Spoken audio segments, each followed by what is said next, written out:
uNkulunkulu onamandla wonke ekupheleni kwalomthandazo thabathi igeju limzawuphila ngakho ungahambi ucela ukudla kubantu isihlabelelo vuka nathi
uNkulunkulu wangempela hayi umfanekiso hayi isithunywa.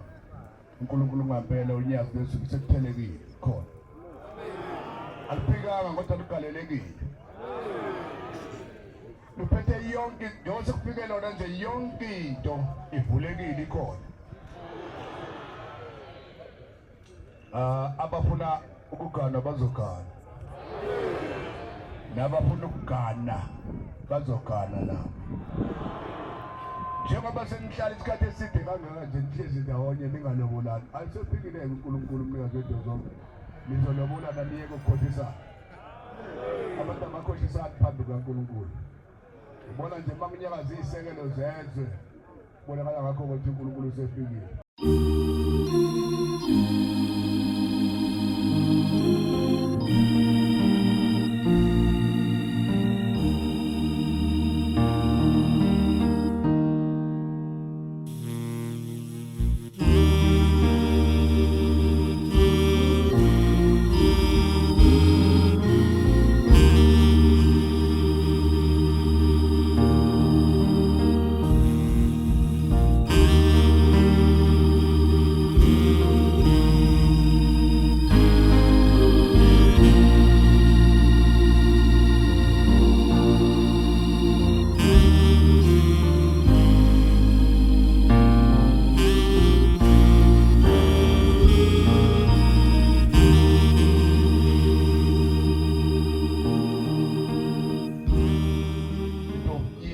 Izokwethulisa ukukhulu lasezulwini elivula zonke izinto ukuthi ivuleke. Uzade mhlophe egeza ngenhla mina ngiphuze ngezansi angilutho inkosi yami ngaphandle kwakho nakho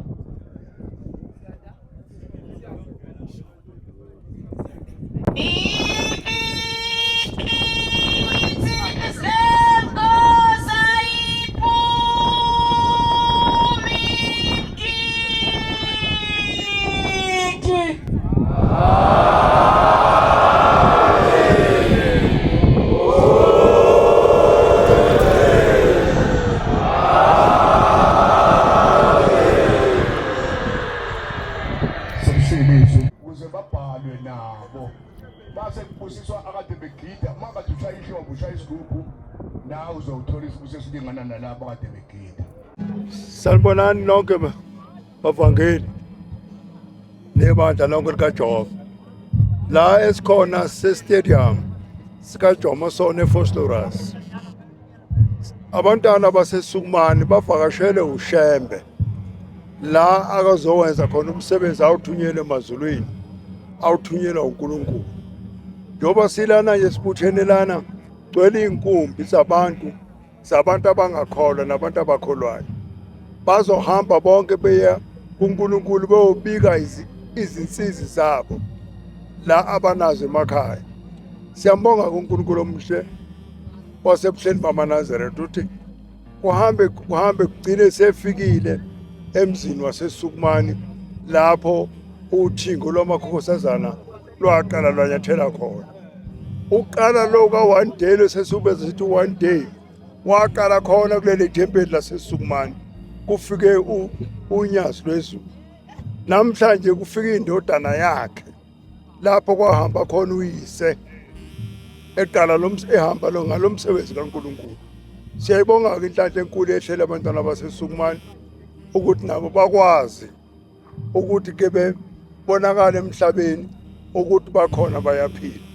Engathi uNkulunkulu engabahlalisa njalo baphilise qhubeke wonke umsebenzi kaJehova. Ngiyabonga.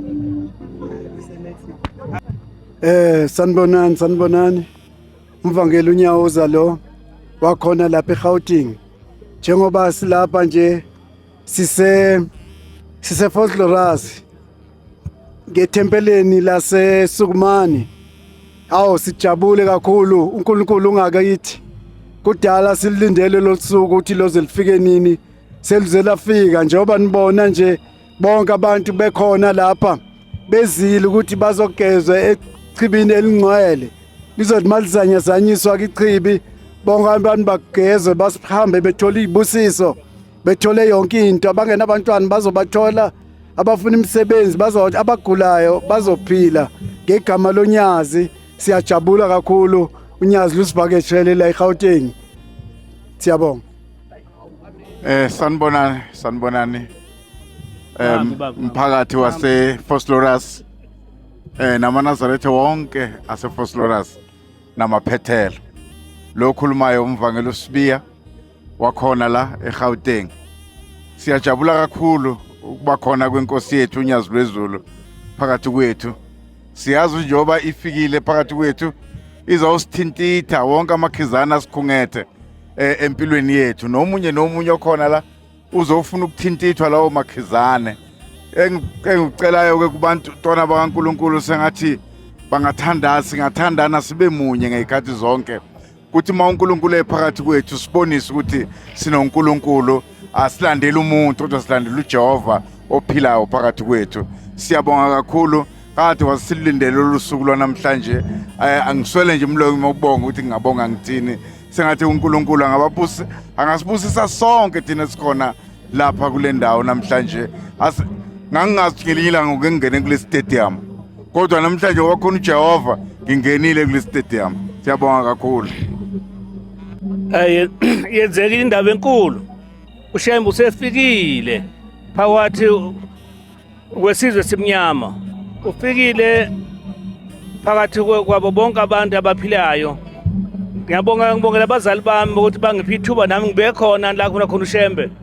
Okhokho bami lapha sinomvangeli ubaba uMtshali wakhona eSukumane. Lapha umvangeli ubaba uSibiya ePitoli le sishamthethweni. Mina ngumvangeli oseSabatheni Siyabonga ngibongela bonke abantu abakhona sathi uNkulunkulu angabapha zonke ibusiso. Abakhumbule kuzokuhluphekeni konke. Nama ngikhumbule nezingane zami namzi wakithi nomkhulu nokhokho abaphakathi sothini lomhlaba. Siyabonga.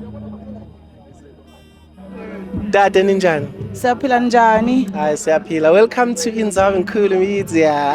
Yebo. Adela konke obungakwenza wezelangeni. Uzoshiswa ilanga nje. Uhlala endaweni esesiqangaqeni. Yebo. Yini edala ucompromise kangaka ngempilo yakho uzoba uncomfortable. Yebo Nhlathi. Ngizomkhulumisa bese eqedile Nhlathi. Yebo. No so yini edala ulandela uShembe? Wakwenzelana uShembe lekwenza ukuthi uyeke konke usukumlandela. Amen. Okwenza ukuthi ngilandele uShembe uNkulunkulu.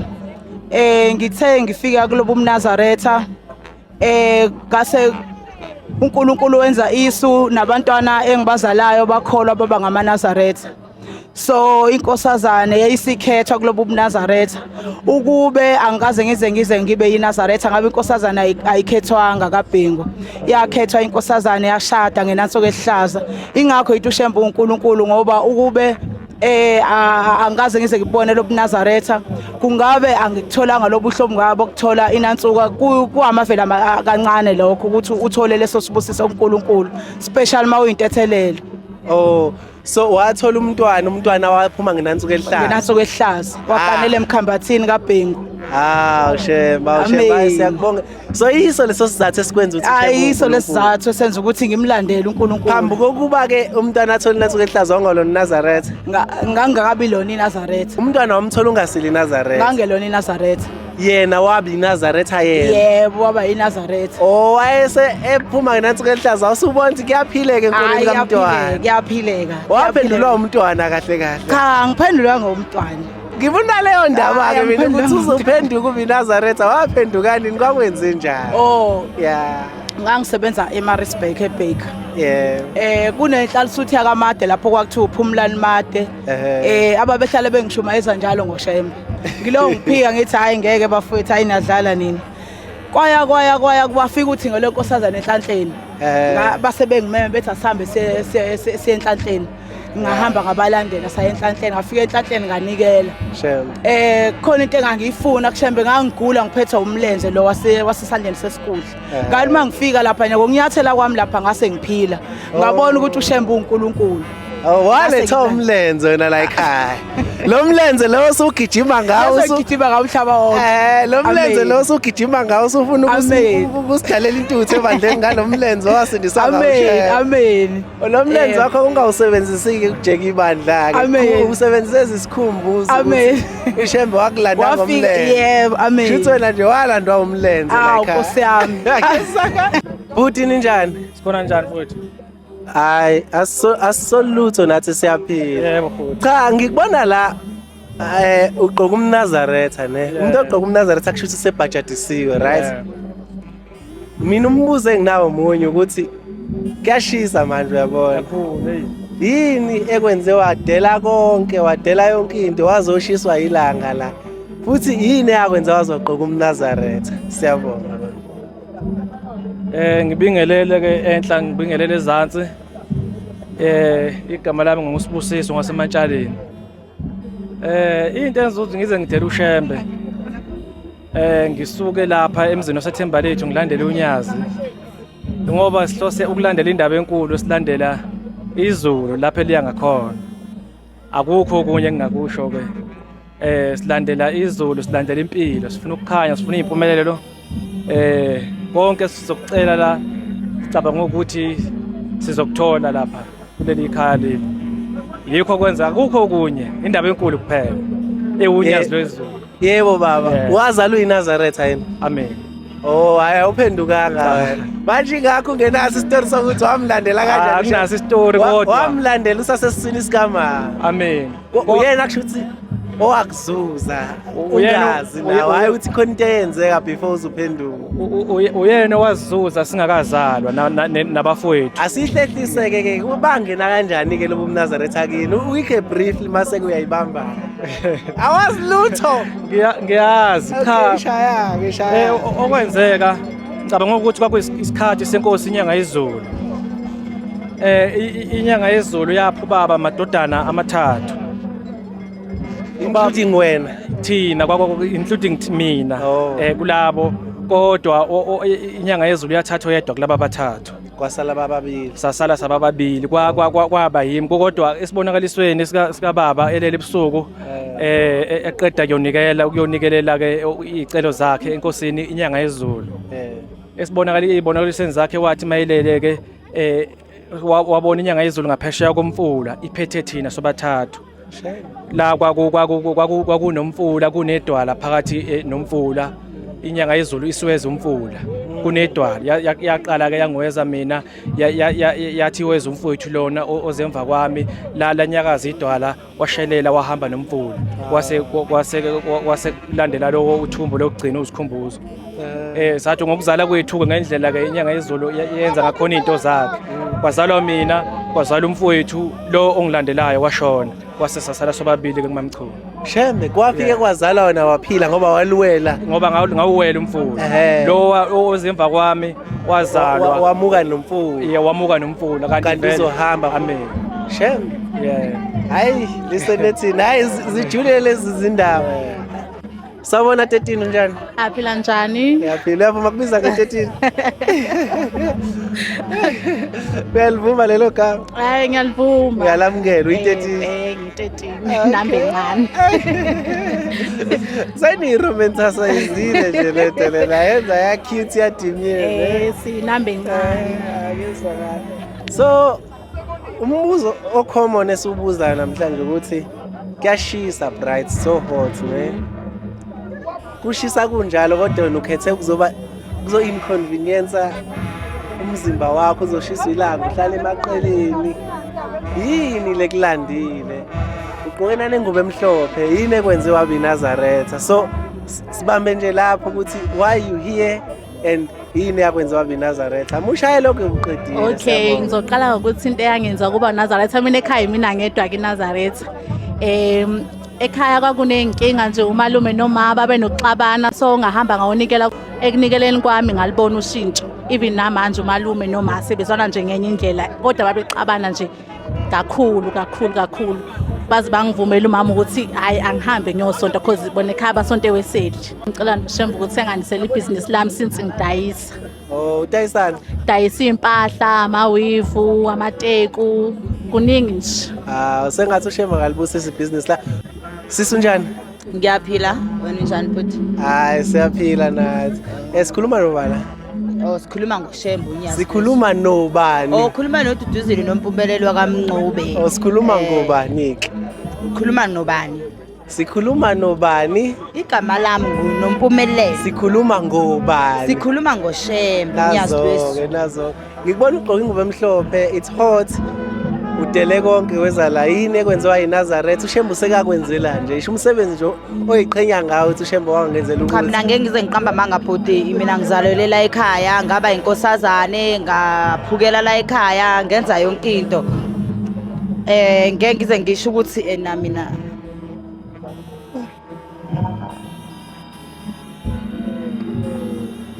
mina ngizalolela ekhaya ngiphukelela ekhaya bengiyinkosazane ngifaka inansuka ngagcina sengiphuwa kahle ukusonto ekuphakameni ingoba kwakusonto umama thina masikhula sasithi isonto likamama sasingalithandi futhi leli sonto sasihamba nje silandela umama kodwa nje phela izinto ezigezenzeka ekuphakameni ngabona ukuthi hey cha nama uthi ngithathe leli sonto ngithathe ngaphakathi mina ngalandela umama yayibona kodwa nje besikhula sazi ukuthi isonto likamama ngangena kuseyubaba uThingo ngaqhubeka kanjalo kwazi ba ubaba uNyazi ngaqhubeka kanjalo until namhlanje kodwa kuningi uShembe angenzele khona. Imuphi umsebenzi othi muthi ucabanga ukuthi yabo ngalo soze ngahlukana noShembe? Ubaba useke wangisiza kakhulu ngingengame imoya emibi ifisa nje ukungiginqa kodwa ngangilokho engihleli nginabangani abanye futhi babe nemimoya emibi yabo ngihlala nabo erumini mangihlala naberumini befuna ukungifaka kulento yabo kodwa ngangilokho engithandazile ngithi inyazi lwezulu ngicela uzungihawukele uzungisindise ungikhiphe ngangithandaza ngithi inyazi lwezulu ngicela ukuthi ungisindise kwaba ukuthi uyangisindisa nanga ukuthi abantu baze bangibiza ukuthi hayi ngumthakathi ngabona ukuthi kanti noNkulunkulu esimkhozayo umuntu onjani ilapho engaqala ukuthi yabona uNkulunkulu kaMama kube owami ngingasabo kaMama kwaba nje leyo nto leyo nangelinye ilanga ngahamba ngithi ngiyokwenza ioperation nginomntwana omdala ngacishe ngashona ngenza ioperation kanti uShembe maye khona ngammemeza wasengifonela uMama wathi uMama awukumemeze uNkulunkulu lo omkhonzayo ngathi Nkosi ngicela ukuthi uzongisindise nangempela ngaphuma nengane ikhona sekumele ngabe ngihamba emhlabeni kodwa ngaphuma ingane ikho ya ngikuzomenshina indawo osebenza kuyo wathi wafakwa ubakuyona kodwa ngikuza uyibabaza la indaba cha indaba ngayithola eSandaneze ye-acting ke Ilembe so kwaba abantu abamemeza esontweni ukuthi amathuba omsebenzi akhona maningi la ekhaya ngangiqala ukwazi akhona maningi sengihambile sengizama ukuthi ngenze acting yabo ngelinye ilanga ngathandaza ngathi baba Nkosi ngiyafisa nami ukuthi kwenzakala ukuthi ngigcine ngiphumelele kodwa ngathi eSandanezwe base bememezela ngelinye ilanga bathi abafuna ukwenza iacting bengeza ngabo awungase ngena ke nami elembeni bafethu ku season 3 njoba sikhuluma njengamanje nje ngumama ngiRoyal Woman lapha kuShaka Ilembe so ngiyama nje lapha emva kaShaka ku season 1 ngizobe ngibona nje ngizobe ngikhona umsebenzi kaShembe njalo lokho. Are we allowed to post this before it? Yes. So I can post this? Yes. Okay, so mabelwa nami ke na i-consent unginikeza. So uzovela nje kuShaka Ilembe? Ngizovela kuShaka. Baba Mshumayeli ninjani? Siyaphila njani? Hayi siyaphila. Konje sikhuluma namaphi uMshumayeli la? Khuluma noMshumayeli uNcube. Wasenqabeni Thembele. Baba sikiphi izwe la Mshumayeli? La sisegoli. Ba. Phosphorus. Ba. Lapha khona ibandla noma iThembele laseSukumane Phosphorus. Licele uShembe kuba alivakashele. Njoba ke nibona abantu babukeli bendaba enkulu. Njoba nibona abantu bebaningi kangaka nje uShembe umsebenzi wakhe awuzele emhlabeni uzela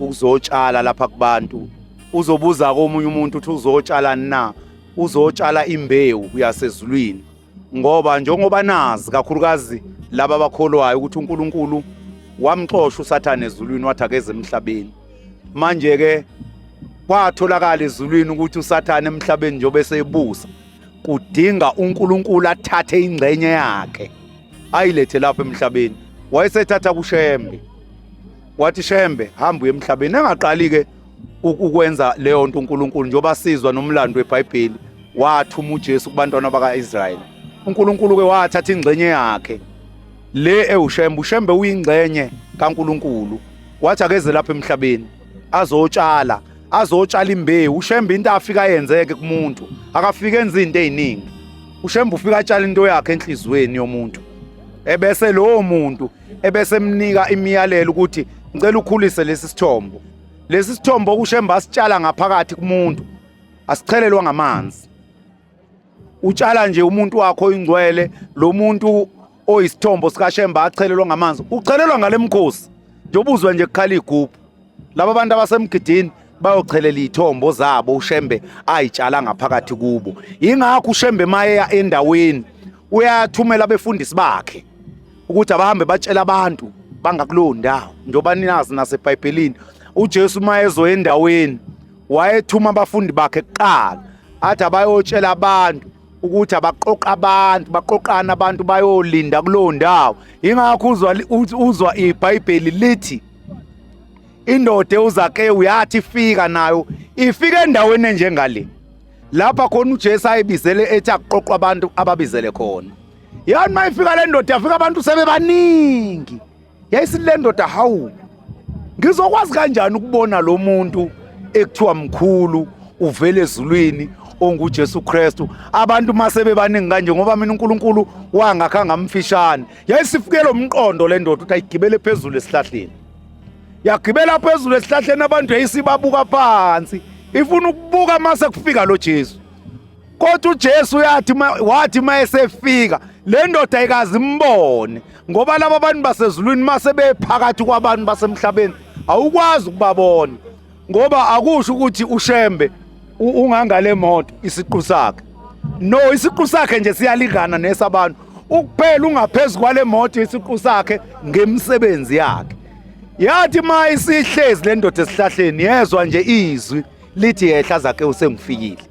Esefikile uJesu noShembeke nje babona abantu bebangaka la beyaluza, usefikile uphakathi kwalaba bantu. Ukuphela ngeke uzumbone uma ungamazi uzwa ngoba usuyalelwa kuthiwa nansi inkosi yamaNazaretha unyazi lwezulu. Mkhulu uShembe ngemsebenzi, hayi ukuthi mkhulu mhlambe ngesidumbu, uyombona ngesise esikhulu, umkhabo omkhulu, nentamo enkulu, nekhala elikhulu. No, umuntu wasezulwini akabi njalo. Sesifikileke kule ndawo, ayikho into eningi esizoyilanda thina esesingamaNazaretha esesineyithombo ikaShembe eyitshalwe ngaphakathi kithi. Sizolanda umoya, sizophuzisa lezi thombo uShembe ayitshala kithi. Abangewona amaNazaretha bona sithi abeze nabo bazophuza, ngoba lapha kuyaphuzwa, lapha kuphuziswa inyama. Kuba umusa nje uShembe uma enabe kuwe waze wanaba ngisho enyameni. Isikhathi esiningi uShembe unaba kakhulu emoyeni nasenhlizweni yomuntu. Lokho ngichaza ukuthi kuleli bandla akuthwalwa la kukhonza uNkulunkulu la kuyenzeka ufike la. Zonke izinto oyibona ayitholwa abantu ungayitholi. Kuyakwenza uShembe kunika ingcebo yasemoyeni. Ingcebo yasemoyeni imnandi ngendlela esimanga, ngoba ayikho khona umuzwa abantu abangawazi omnandi ngendlela esimangaliso, omnandi odlula zonke izinto, umuzwa wokwenama wenamela uJehova. Ayikho into emnandi njengaleyo nto. Leyo nto mawunayo ngaphakathi kuwe, ngisho ngakuthiwa kawusebenzi, ngisho ngakuthiwa kawuganiwe, ngisho ngakuthiwa awunamuzi, ngisho ngakuthiwa awunamali, kodwa mawunalo muzwa wokwenama, unamela uShembe, unamela uJehova ngaso sonke isikhathi, wena emoyeni wakho uhlala unamile, unamela uJehova, unamela uShembe. Ubuke kunonkosikazi ungenayo, ubuke kunemuzi ungenawo, ubuke kunemali ungenawo, yini na umoya kaNkulunkulu uphila ngaphakathi kuwe. Lokhu ngokushiswa yini na? Khona umuntu okholwayo ovuka hamba esontweni njalo ngeSabatha, nangesonto maye ngumKristu avuka ahambe ayesontweni, kodwa thothi lo muntu akasebenzi, thothi lo muntu akanamali, thothi lo muntu akaganile, thothi lo muntu akaganiwe. Ngithi kulowo muntu akuyona imvunulo yokukholwa leyo. Lokho iziqhamo osuke usuyiphiwa uNkulunkulu makunamafindo asenhlizweni yakho. Akupheke uNkulunkulu athi angikuphi imali yokuphila, angikuphi umsebenzi, kodwa iqhamo zokukholwa ukwenama ngaphakathi kuwe. Ukhulula inhliziyo yakho ihlala inamile, wenamela uJehova. Lo sukumkhonza, ungabe umKristu, ungabe uyiNazaretha, ayikho into ebaluleke njengokuthi wename, uhlale wenamile, wenamela uNkulunkulu wakho omkhonzayo, ngoba usizi olukwembethe into yasemhlabeni. Wena ngaphakathi kuwe kufanele kuphile ukujabula kwangunaphakade, okukwenama, wenamela inkolo noNkulunkulu omkhonza okholwa kuwe. Ngiyabonga ababukeli bendaba enkulu emakhaya. Ngicela mhlambe Mshumayeli ungakobale, ngiyazi langa liyashisa. Yebo. Ngikuza ukukhuluma izinkolo uzihlanganisa, kodwa ngeke ngizwe abantu bebekhuluma bathi hayi mina ngwaShembe ngcono, mina bengicela mhlambe usitshele ngobungozi bokwehlukana, kakhulukazi sina sisizwe simnyama silekhona sibanga indaba kaNkulunkulu, indaba kaNkulunkulu. Yiphi indlela ekumele siphisane? uNkulunkulu munye. Ukuphela abantu abanayo understanding, uNkulunkulu munye wayesenaba. uNkulunkulu wayengesona isilima ma engidala, engenza ngibe emnyama, engangenzi ngibe umlungu. uNkulunkulu wayengesona isilima uma edala umlungu emenza njeya, engamenza abe njengami, abe mnyama njengami. uNkulunkulu wayengasona isilima uma edala umndiya, umuntu amenze abe umndiya. Wayengasona isilima. Abantu abangenzi engathi uNkulunkulu uconfusekile. uNkulunkulu akekho confuse. uNkulunkulu ayikho into ayenza engenaso isizathu. yonke uNkulunkulu into ayenza unesizathu. Njengoba athi uShemba kehle eze lapha emhlabeni, uyazi uNkulunkulu uthi wenzani. Njengoba asusa uJesu ezulwini, wathi hamba uye kubantwana bakwaIsrael, wayengasangene uNkulunkulu. Wayazi ukuthi uJesu uyadinga umuntu ofana noJesu uyadingwa umhlaba wonke. Kodwa abantu abakholwayo abangenzi engathi uNkulunkulu wayesangene ma ethi uJesu akaye endlini kwaIsrael kuphela. Njengoba uShembe emlethe kuleli lizwe, akasangene uNkulunkulu. Wayengasangene ma ethi uShembe akeze azokhumbula indlu kadingana nosenza ngakhona echitekileyo ayibuthe ekuchithekeni kwayo. Wayengasangene uNkulunkulu. Njengoba uNkulunkulu ehlisa inkolo yobuNazaretha wayiletha lapha emhlabeni, ingoba wabona isidingo sokuthi inkolo yobuNazaretha njengoba isezulwini ingekho emhlabeni, iyadingeka emhlabeni ngoba abantu bazolahleka. Lento uShemba afika wayifundisa amaNazaretha yayingekho lapha emhlabeni. Thina kunezinto esizaziyo njengoba singamaNazaretha esizaziyo esizenzayo esifundiswa uShembe eyingekho lapha emhlabeni, kodwa esithi masihambe emhlabeni sifice ezulwini. uShembe wehlisa into yasezulwini wayiletha emhlabeni. Ingakho amaNazaretha akhonza uShembe unyazi lwezulu. Ayikho into efuna iqaphele naye nekufanele ayigade njengalabo abantu abathuka uShembe.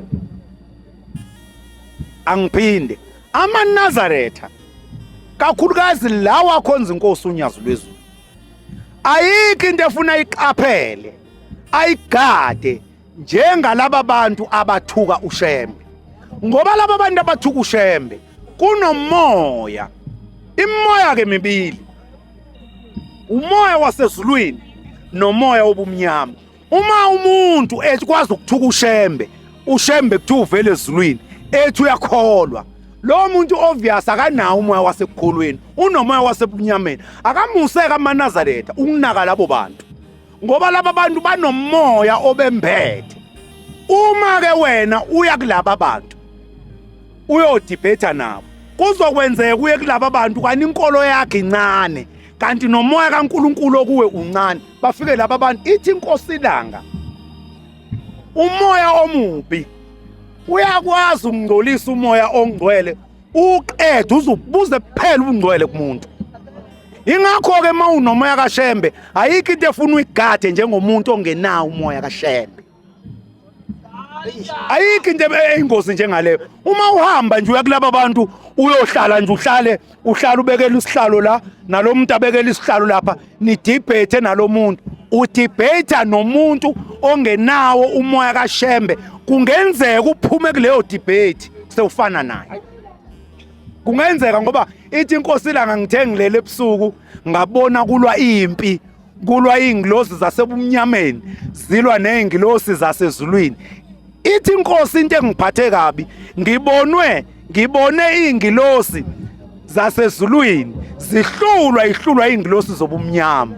Ithi kwasekukhuluma izwi lathi uShembe njengoba ubona ingilosi zasezulwini zihlulwa, leyo nto kuchaza ukuthi inkolo kaNkulunkulu izokwanda right emhlabeni beningi, kodwa kaLucifer izokwanda ibeningi idlule yasezulwini.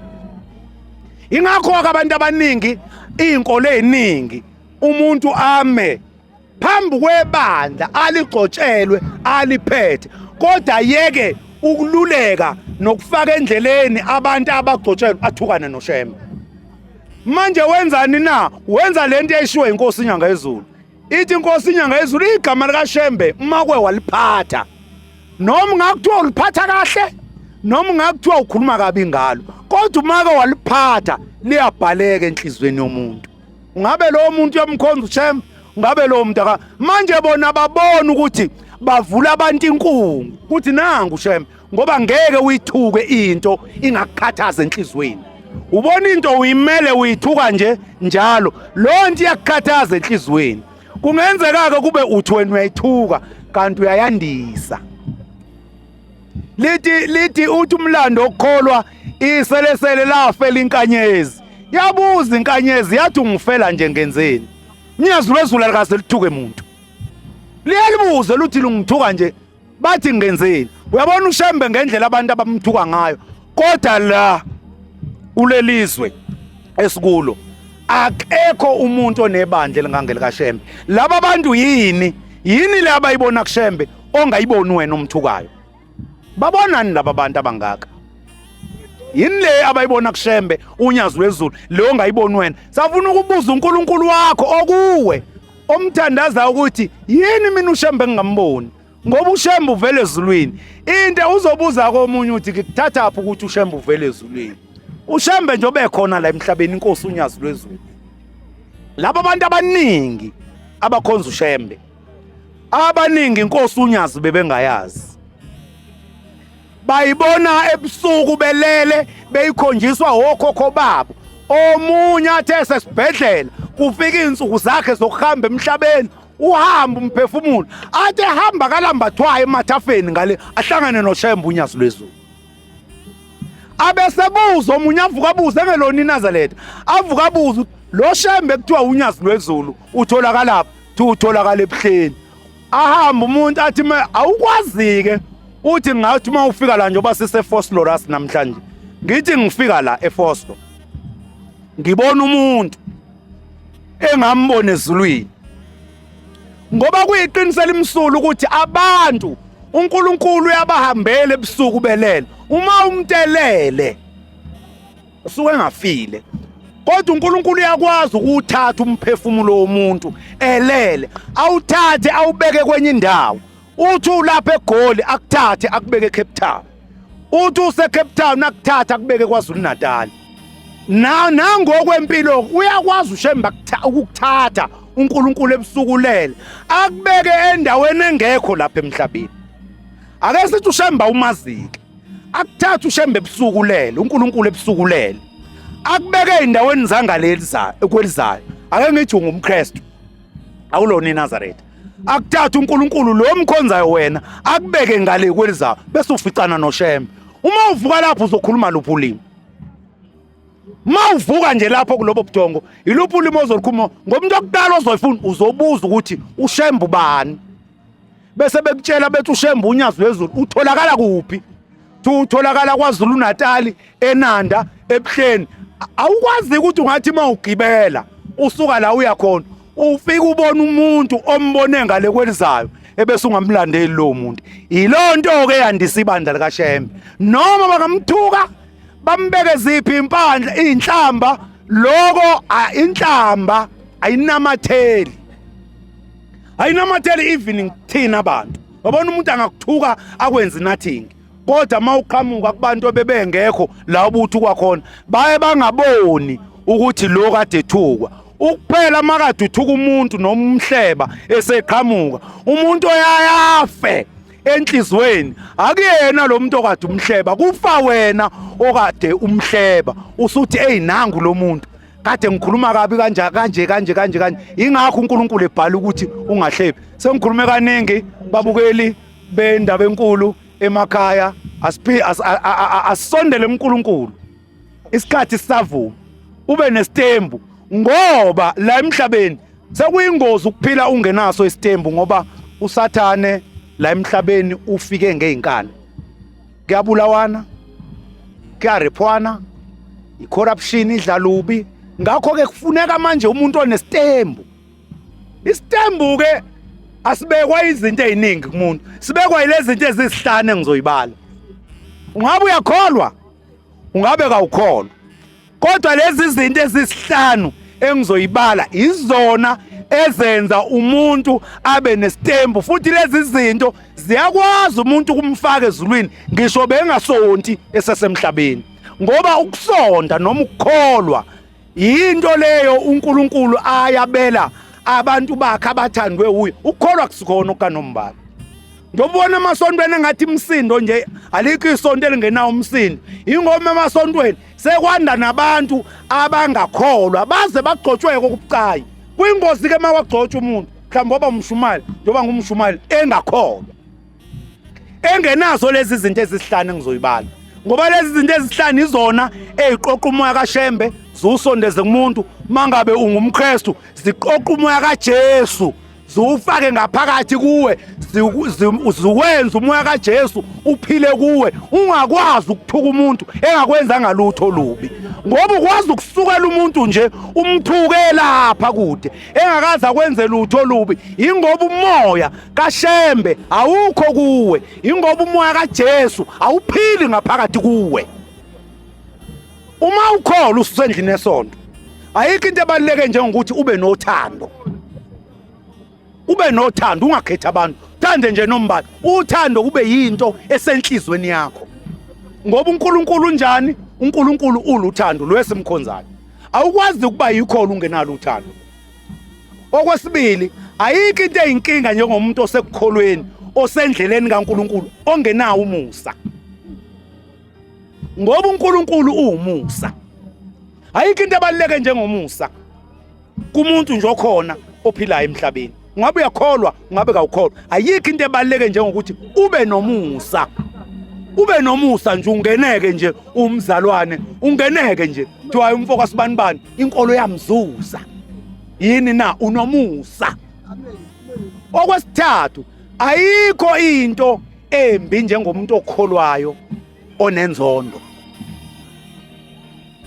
khona umuntu okade ekholwa azonda umuntu engakaza amenze lutho lubi ayikho into eyinkinga njengalo ngoba mawenza lonto usukuzenze isigqila ngoba uma uzonda umuntu engakaza kwenze lutho lubi uNkulunkulu usebenza ngesizathu uyayethi mayesebheka ngoba uma wenza into noma ngabe yini hlala enhlizweni igcekeke lokudlalela uNkulunkulu mayefika kumuntu inhliziyo uNkulunkulu ngabe kungathiwa uthandaze wacelani kuye mayeseletha leyo nto uqala ohlola inhliziyo yokuqala ukuthi lento obuyicela kuye ikhona enhlizweni yakho lento obuyicela kuye njengoba uyicelile ufanele ukuthi akunike noma mayekunika uzokwazi ukuqhoshela abanye abantu ngayo ziningi izinto esicela ukuShembe angasiniki ngesimanga sokuthi ubona inhliziyo zethu mayesekunikile lento uzokwazi ukubulala abanye abantu ngayo ayikho into enzima